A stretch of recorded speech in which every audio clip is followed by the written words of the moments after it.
ఓం నమో నారాయణాయ. హలో అండి, welcome to Ramaratnam vlogs. మీరందరూ బాగున్నారనుకుంటాను. నేనైతే చాలా బాగున్నాను. మనందరము బాగుండాలని వెంకటేశ్వర స్వామిని అయితే వేడుకుందాము. ఇది మంచి వీడియో, ఎక్కడ స్కిప్ చేయకుండా అయితే చూడండి. వైశాఖ మాసంలోన అందరము పూజలు చేసుకుంటాం కదా. విష్ణువుకు ప్రీతికరమైన వైశాఖ మాసం అనమాట ఇది.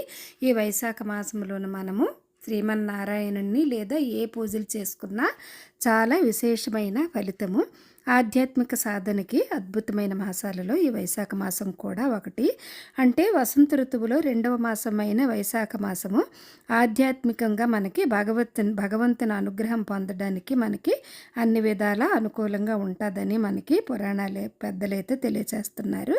అయితే ఈ వైశాఖ మాసానికి వైదిక నామం మాధవ నామము. దీనిని మాధవ మాసం అని కూడా అంటారు. మాధవుడు అంటే శ్రీ మహావిష్ణువుకు ప్రీతికరమైన మాసం కాబట్టి మనము ఈ వైశాఖ మాసానికి మాధవ మాసం అని కూడా అనుకుంటాము. అది విష్ణువు మెచ్చిన మాసము ఈ వైశాఖ మాసం అని చెప్తారు.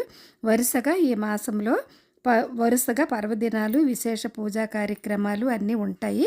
ఇంకా దాన ధర్మాలకు కూడా అనుకూలమైన కాలము ఏదైనా ఉందంటే ఇది ఈ మాసం అనే చెప్తారు.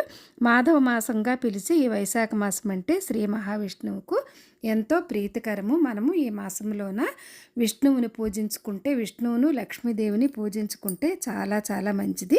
ఈ వైశాఖ మాసములో లక్ష్మీదేవి సమేత నారాయణుని తులసి దళాలతో పూజిస్తే అష్టైశ్వర్యాలు చేకూరుతాయని తెలియచేస్తారు. అలాగే వైశాఖ మాసం మొదలుకొని 3 నెలల వరకును శ్రీ మహావిష్ణువు మనకి భూలోకంలో ఉంటారని, అందుకని ఇది మాధవ మాసము ఆరాధన చాలా ఉపయోగకరమైనదిగా మనకి కోరిన కోరికలు తీర్చే మాధవ మాసంగా ఉంటుందని తెలియచేస్తున్నారు.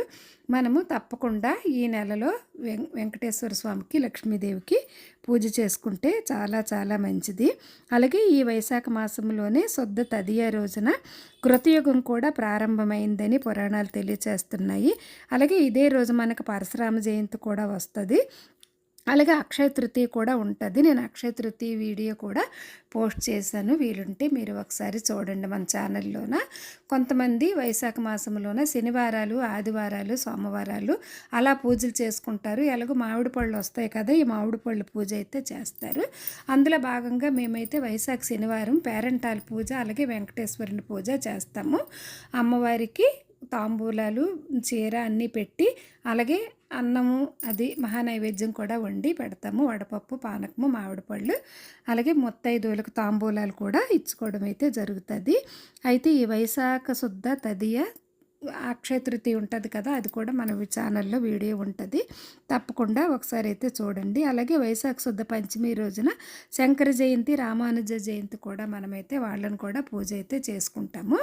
అయితే మన ఛానల్లోనే ఇలాంటి పూజా వీడియోస్ చాలా ఉంటాయి. వీలుంటే ఒకసారి చెక్ చేయండి.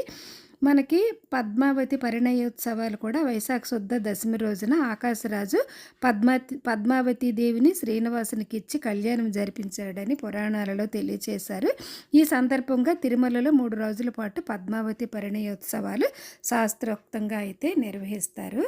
అయితే ఇది ఈ వైశాఖ మాసంలోనే మనం ఏ పూజ చేసుకున్నా మనకు ముత్తైదువులకు తాంబూలాలు ఇచ్చుకుంటాం.